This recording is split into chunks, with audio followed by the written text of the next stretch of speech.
হ্যাঁ hello. Hello, শুনতে পাচ্ছিস? হ্যাঁ ভাই বল। ট্যুরে যাব, তুই যাবি? কোথায়? কক্সবাজার। আচ্ছা, কত টাকা?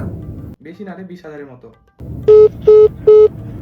বাবা যাইতে দিবে না রে, মা যাইতে দিবে না রে, বড় ভাই যাইতে দিবে না রে, গার্লফ্রেন্ড যাইতে দিবে না রে।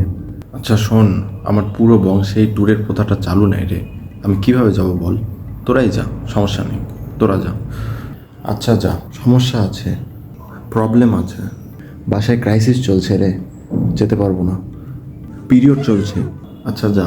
না, ওখানে দেখার কিছু নেই, যাবো না, ওখানে দেখার কিছু নেই। সেই দিনই তো ট্যুরে গেলাম।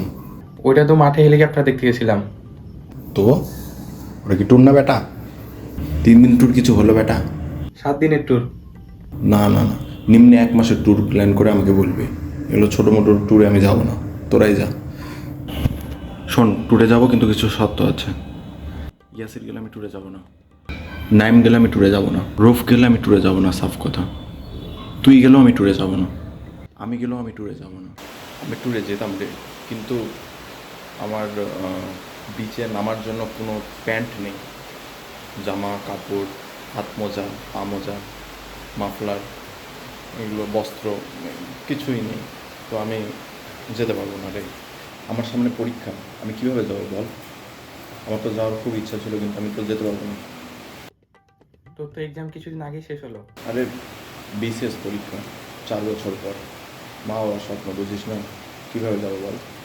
তোরা যা, তোরা ঘুরে আয়। হ্যাঁ মামা, ট্যুরে যাবি ভালো কথা, কিন্তু একটা প্রশ্ন ছিল। সন্ধ্যার মধ্যে পৌঁছে যেতে পারবো বাসায়, নয়তো বাবা মারে?